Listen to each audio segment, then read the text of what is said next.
Hello class ninth. आज का जो हमारा टॉपिक है वो है न्यूट्रॉन की खोज। ठीक है ना, तो हम इसके बारे में बात करने वाले हैं। छोटा सा टॉपिक है तो ध्यान से सुनिएगा कि न्यूट्रॉन की खोज कैसे हुई थी।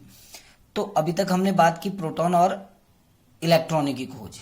ठीक है ना, तो प्रोटॉन और इलेक्ट्रॉनों की खोज के बाद ये देखा गया कि जो परमाणु का जो संपूर्ण द्रव्यमान होता है उस द्रव्यमान का आकलन उसमें उपस्थित प्रोटॉनों और इलेक्ट्रॉनों के आधार पर नहीं किया जा सकता। वैसे हम किसी परमाणु का जो द्रव्यमान होता है, ठीक है ना, हमने परमाणु का द्रव्यमान, क्योंकि हमने जब डाल्टन का नियम पढ़ा था तो हमने कहा था परमाणु का द्रव्यमान यानी नाभिक का द्रव्यमान, नाभिक का द्रव्यमान, क्योंकि इलेक्ट्रॉन का द्रव्यमान बहुत कम होता है तो इलेक्ट्रॉन के द्रव्यमान को नगण्य किया जाता है। ये परमाणु का नाभिक होता है, इसके चारों ओर कुछ वृत्ताकार मार्ग होते हैं, अभी आगे हम पढ़ेंगे, जिनमें इलेक्ट्रॉन घूमते रहते हैं। ठीक है ना, ये अभी हमने पढ़ा नहीं है लेकिन आगे पढ़ेंगे। मैं थोड़ा सा यहाँ पर बता रहा हूँ आपको कि नाभिक के चारों ओर केंद्रीय भाग जो होता है इसको हम नाभिक कहते हैं।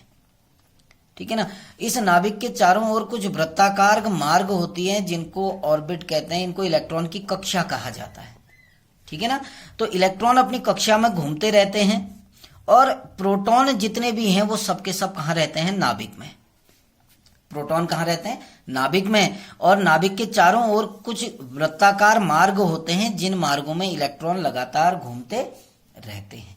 अब ये ध्यान देना, जो परमाणु का द्रव्यमान है वो किसका द्रव्यमान होता है? नाभिक का। नाभिक में क्या रहते हैं? प्रोटॉन। यानी परमाणु का द्रव्यमान बराबर हम क्या कह सकते हैं? प्रोटॉन का द्रव्यमान। ये भी तो कह सकते हैं क्योंकि नाभिक में क्या रहते हैं? प्रोटॉन। तो जितना प्रोटॉन का द्रव्यमान होगा वही तो नाभिक का द्रव्यमान होगा। यानी परमाणु का जो द्रव्यमान अभी तक हमने बात की वो प्रोटॉन के द्रव्यमान के बराबर होता है। तो हमने कहा कि जब प्रोटॉन और इलेक्ट्रॉन की खोज हुई, ठीक है ना, तो ये देखा गया उसकी खोज के बाद कि परमाणु का जो संपूर्ण द्रव्यमान होता है उसका आकलन उसमें प्रोटॉनों और इलेक्ट्रॉनों की संख्या के आधार पर नहीं किया जा सकता। कैसे? देखिए मैं आपको बताता हूं। कार्बन का परमाणु क्रमांक 6 होता है, तो कार्बन में 6 तो इलेक्ट्रॉन होते हैं और 6 प्रोटॉन होते हैं ना।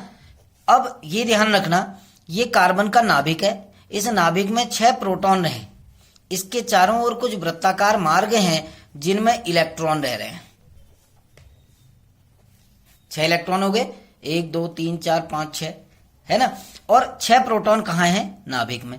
तो क्योंकि हमने पहले ही कहा था कि परमाणु का जो द्रव्यमान होता है वो नाभिक का द्रव्यमान होता है। अब नाभिक में कितने प्रोटॉन हैं? 6, तो नाभिक का द्रव्यमान कितना हो जाएगा? यानी अगर हम यहां पर बात करें, हम कहते हैं नाभिक का द्रव्यमान बराबर 6 म्यू। 6 म्यू क्यों कहा? क्योंकि नाभिक में 6 प्रोटॉन है।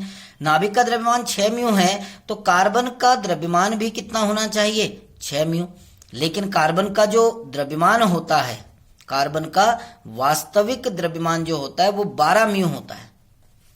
अब नाभिक का द्रव्यमान 6 म्यू है और हमारा सिद्धांत कहता था कि जितना नाभिक का द्रव्यमान होगा वही परमाणु का द्रव्यमान होगा। परमाणु यानी कार्बन का द्रव्यमान, क्योंकि कार्बन के नाभिक का द्रव्यमान 6 म्यू है।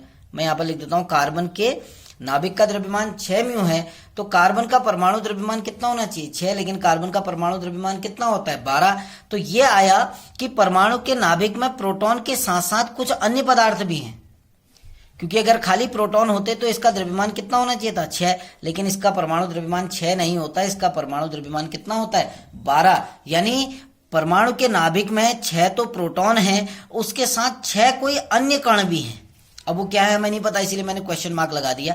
ये 6 कुछ अन्य कण भी है, तभी कुल द्रव्यमान कितना हो जाएगा? 6 धन 6 बराबर 12 म्यू, जो कि कार्बन का वास्तविक द्रव्यमान होता है ना। तो इसी आधार पर इस अन्य कण, जो ये अगला कण है 6, इसकी खोज के बारे में सोचा गया और 1932 में जेम्स चैडविक ने एक अन्य कण की खोज की जिसको न्यूट्रॉन नाम दिया गया।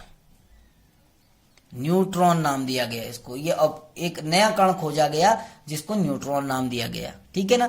न्यूट्रॉन किसी परमाणु के, न्यूट्रॉन के हम न्यूट्रॉन किसे कहते हैं? हम कहते हैं न्यूट्रॉन किसी परमाणु के नाभिक में उपस्थित एक उदासीन कण होता है। एक उदासीन कण होता है। तो न्यूट्रॉन परमाणु के नाभिक में रहता है और एक उदासीन कण होता है। इसीलिए यहां कहा गया कि कार्बन में 6 तो प्रोटॉन हैं, 6 कोई अन्य कण है, यानी 6 क्या होंगे इसमें, न्यूट्रॉन होंगे। तो न्यूट्रॉन परमाणु में उपस्थित एक अपरमाणविक कण है जो परमाणु के नाभिक में उपस्थित रहता है। ठीक हो गया ना। अब न्यूट्रॉन के क्या क्या अभिलक्षण थे, न्यूट्रॉन के क्या क्या अभिलक्षण थे, क्या क्या गुण थे, उनके बारे में हम बात करते हैं। तो पहला द्रव्यमान, पहला हमारा न्यूट्रॉन का द्रव्यमान। तो न्यूट्रॉन का जो द्रव्यमान होता है, ठीक है ना, न्यूट्रॉन का द्रव्यमान प्रोटॉन के द्रव्यमान के बराबर होता है, बराबर प्रोटॉन का द्रव्यमान। जितना द्रव्यमान प्रोटॉन का होगा उतना ही न्यूट्रॉन का द्रव्यमान होगा। और याद रखो कि प्रोटॉन का द्रव्यमान कितना था, याद करो। तो न्यूट्रॉन का जो वास्तविक द्रव्यमान है, न्यूट्रॉन का वास्तविक द्रव्यमान, न्यूट्रॉन का वास्तविक द्रव्यमान जो होगा वो प्रोटॉन के वास्तविक द्रव्यमान के बराबर होगा, अर्थात 1.6 इंटू 10⁻⁻24 ग्राम। ये वास्तविक द्रव्यमान है। और आपेक्षिक द्रव्यमान कहें तो 1 म्यू होता है, लेकिन आपको यही द्रव्यमान याद रखना है। जितना प्रोटॉन का द्रव्यमान होता है वही न्यूट्रॉन का द्रव्यमान होता है। दूसरा आवेश, क्योंकि पहले ही हमने कहा कि न्यूट्रॉन एक उदासीन कण है, नाभिक में रहने वाला एक उदासीन कण है, तो न्यूट्रॉन पर कोई आवेश नहीं होता है, न्यूट्रॉन पर कोई आवेश नहीं होता है, कोई आवेश नहीं होता है। तो आवेश रहित कण है, न्यूट्रॉन पर कोई भी आवेश नहीं होता है। अब कार्बन का द्रव्यमान, कार्बन का परमाणु द्रव्यमान कितना होता है, 12 म्यू। कैसे आया, अब कार्बन के नाभिक में 6 तो प्रोटॉन होते हैं, 6 न्यूट्रॉन होते हैं। तो कुल द्रव्यमान, ये तो इलेक्ट्रॉन है, इलेक्ट्रॉन चारों ओर घूमते हैं, आपके इलेक्ट्रॉन चारों ओर घूम रहे हैं, ठीक है ना। नाभिक में 6 प्रोटॉन और 6 न्यूट्रॉन रहते हैं, इसलिए इसका द्रव्यमान 6 धन 6 बराबर कितना होता है, 12 म्यू। तो कार्बन का जो परमाणु द्रव्यमान 12 म्यू होता है वो इसी कारण से होता है, ठीक है ना।